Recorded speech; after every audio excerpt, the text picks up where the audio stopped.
He is not going to intimidate anybody. The Minister of Health is on record bragging that although he is not a doctor, he knows more than a doctor. Duale, please. Please, you are a small boy. I saw you found me in this parliament. Safi, mtazamaji karibu tena, hapa ni Bonita Media na kwa majina naitwa Boniface Owino. Wacha nianze na kusema hivi mtazamaji ya kwamba iwapo tunatuona kwa mara ya kwanza, chukua siku yako moja ama zako mbili, uenda kuchini kwenye sehemu maoni unaweza kuniambia maoni yako ni gani, unatazama video hii ukiwa wapi, na vile vile kisha mambo itakuwa sawa. Na shukrani sana kwa wale watu ambao tayari washanipa support yako, kwa sababu mtazamaji, bila support yako bila shaka itaendelezeka kwa jinsi ambavyo inakuwa kwa kasi sana. Sasa wacha niingie kwenye mjadala ya siku ya leo, na nataka kuzungumza kuhusu Duale na huyo ni CS of Health. Juzi tumemsikiza CS of Health Duale akizungumza kuhusu organ harvest, na anaachia watu wengine kazi. Yaani tayari watu washaanza kufukuzwa na CS of Health. Kuna jambo fulani ambalo Boni Halwale alisema jana kwenye Seneti. Alisema kwamba Duale yeye mwenyewe alisema kwamba hana akili, ya kwamba ana akili ya kuwa daktari, lakini atanyoosha hiyo health. Sasa mtazamaji, itakuwaje wewe mwenyewe huna akili ya kufanya jambo fulani, alafu wewe unakuja unasema kwamba utainyoosha? Utatumia mbinu gani ya kuinyoosha?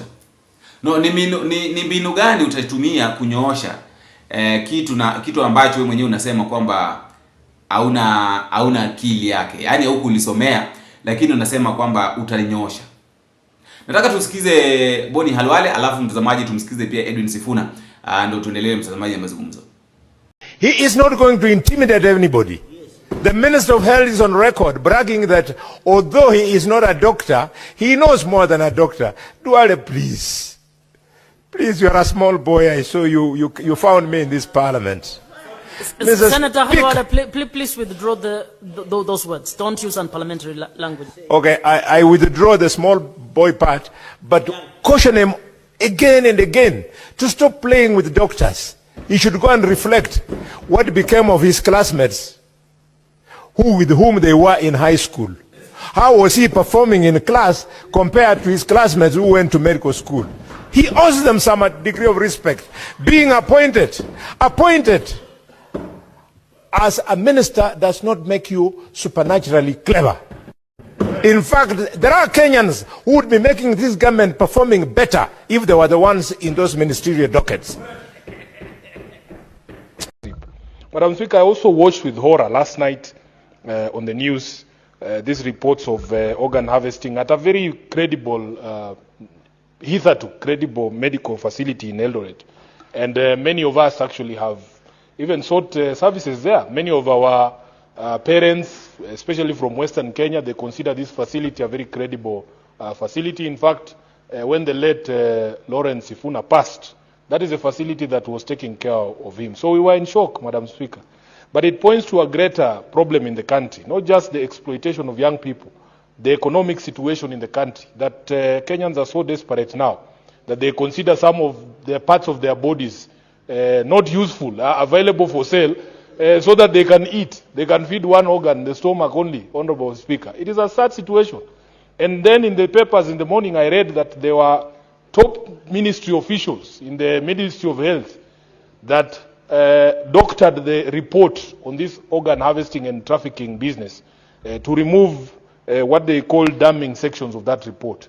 I think those are the people the committee should go for. Because if we are unable to provide a good living for our people such that they can be exploited like this, we at the very minimum should be able to catch the people who are exploiting them when it happens in the circumstances that have happened with the Medihill in Eldoret. So, Honorable Speaker, I think our committee should focus on those people. We want the original report, the unadulterated report, so that we know the culprits and we prescribe the best punishment for them. There should be arrests, as the senators who have spoken before me have said. And I don't know what is happening to professionalism in this country. I think, Dr. Halwale, you must speak to this. Even those KMPDU, the unions, and the, the other one is called Kenya Medical Association or what? The Doctors Registration Body. They also need now to enforce ethical behavior within their own profession. I thank you, Honorable Speaker. Jambo la pili nimesikiza Junet Mohamed. Lakini mtazamaji, itakuwaje all of a sudden Junet Mohamed amekuwa mwerevu?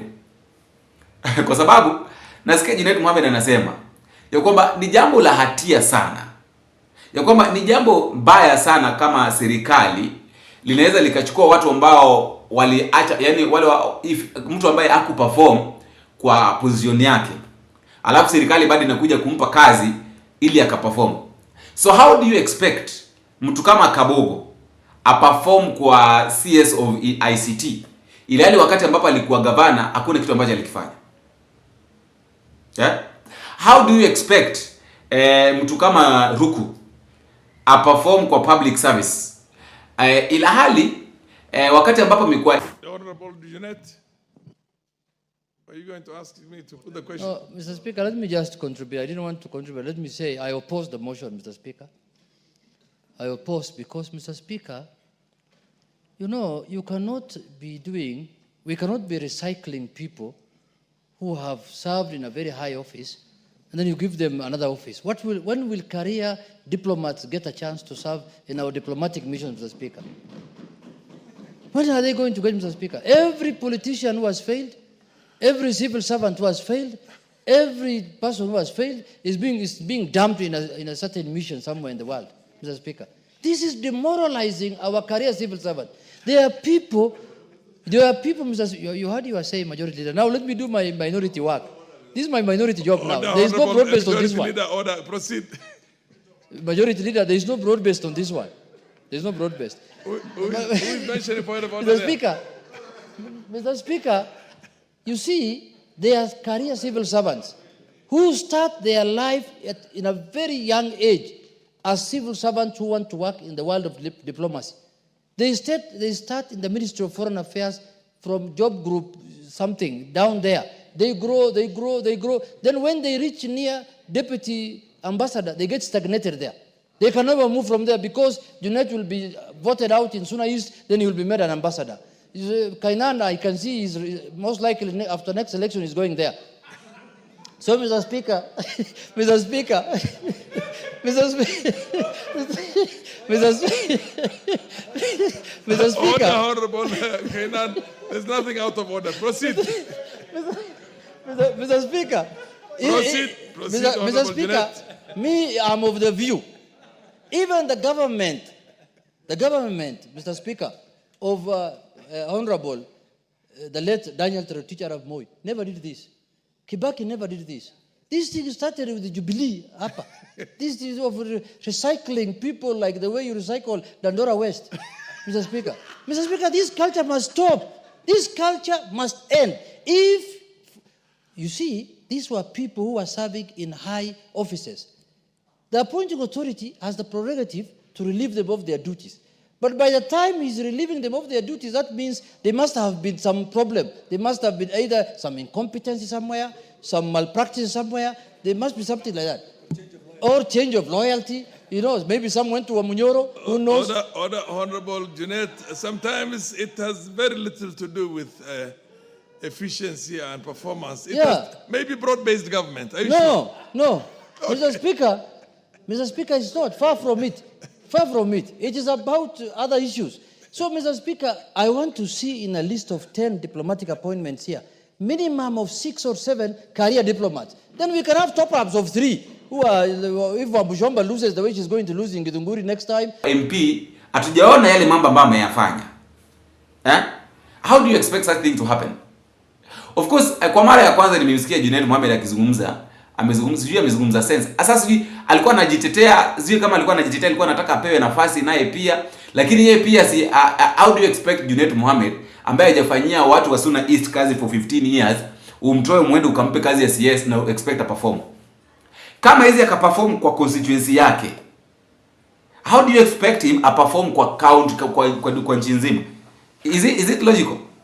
Sidhani kama inawezekana msamaji. Msamaji, naomba nisikie maoni yako kwa iseme maoni na tutuane kwenye video ambayo inafuata ikiwezekana. Nimekuwa wako Boniface Owino. Bingo.